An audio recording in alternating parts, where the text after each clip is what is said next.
What's up, guys? I hope you're well. Today we are checking out why don't F1 cars have closed cockpits. I've always wondered that too myself. Let's get into the reasons.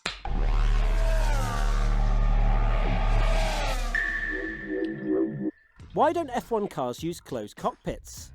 Let's cast our minds back to when F1 first announced they were introducing the Halo. That really was a debate-worthy time, wasn't it? You had a ton of people that hated the idea, some people that wanted it changed, and very few loved it.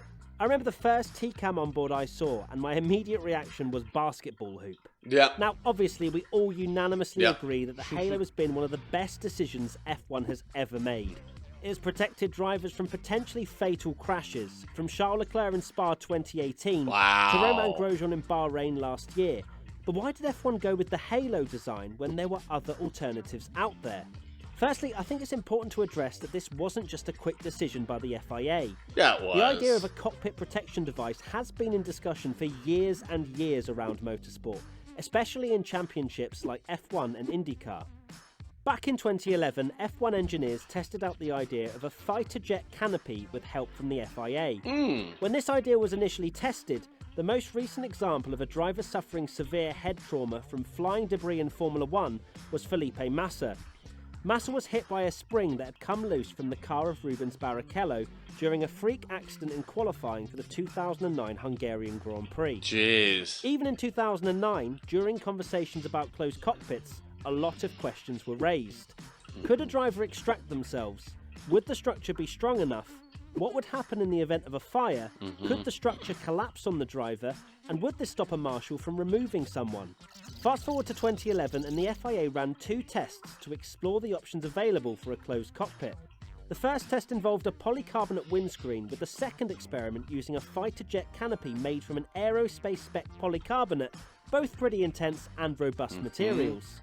During the tests, a precise setup was used to fire a typical F1 tyre into the structure's path at an exact speed of 140 miles per hour, which is around 225 kilometers an hour. Both That's tests fast. gave the FIA essential feedback, with the windscreen sustaining significant damage during the test, despite managing to deflect the tyre above where the driver would be located.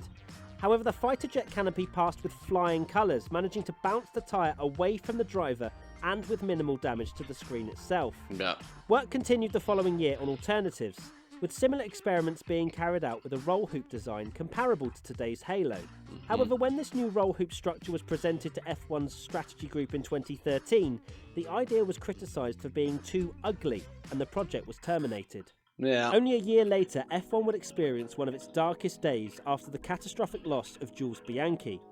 Although an investigation decided a closed cockpit design wouldn't have saved the young driver's life during the 2014 Japanese Grand Prix, there is no doubt that opinions were changed about the necessity for closed cockpits and preventing further What accidents happened to down him? the Can you line. guys let me know in the comments? Just weeks after Bianchi passed away, IndyCar star Justin Wilson was killed after a piece of debris made contact with his helmet during the 2015 ABC Supply 500.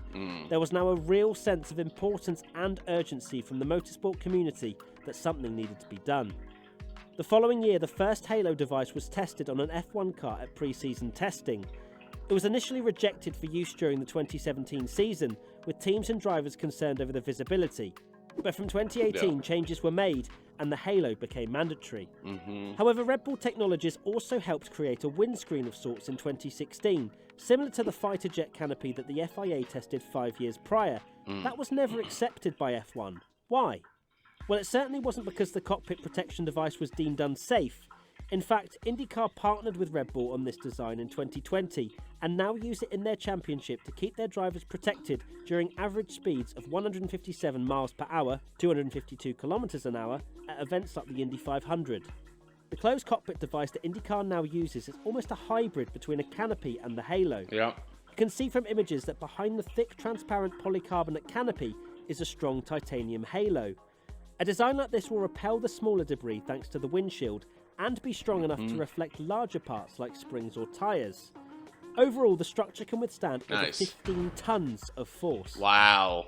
The original aeroscreen prototype that was tested during FP1 at Sochi in 2016 did not have the additional support of a halo behind it. In fact, when a digital reenactment of the 2018 Belgian Grand Prix start crash involving Alonso and Leclerc was created using a similar aeroscreen design, it was decided that such a device would only offer 10% of the protection that the halo offered Leclerc. IndyCar's solution wasn't as easy as plonking a fighter jet screen over their cars though, far from it. There was one big problem: cooling. Yeah. As you would imagine, driving at such high speeds will result in you feeling the wind and breeze rushing past you.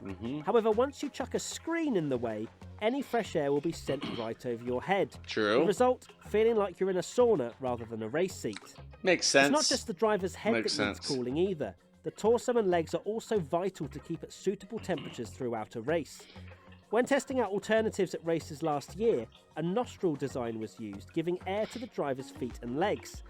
Furthermore, IndyCar created another system that picks up air and pushes it through a hose into the driver's helmet. That's what NASCAR does. IndyCar has also allowed teams to modify the canopy with cooling ducts on both sides of the screen.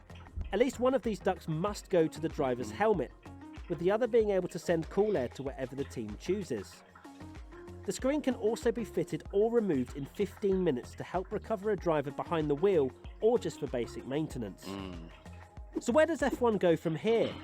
Both designs are suitable for their chosen championship. In terms of overall protection, you could argue that IndyCar is the safer cockpit option of the two, although a decision on the optimal way to improve cooling has not yet been decided. For now, F1 must continue with its halo design. With the 2022 regulations coming into effect next year, the second generation of cockpit protection... It's an older video, obviously. A better integrated halo looks to be implemented. Still good with the information. structure looking sleeker and at home on the car compared to the first design. Could we see an aero screen in the future? Absolutely. F1 is always looking for ways to improve itself, and with the introduction of a new CEO, Stefano Domenicali, a screen could be a strong possibility in the next decade or so. For now though, both championships and their governing bodies will continue to work together and share data to help make our sport a safer place. F1 and the FIA currently relay any data and findings on the halo with IndyCar and vice versa. What would you think to a closed cockpit design for Formula 1? Let us know in the comment section below.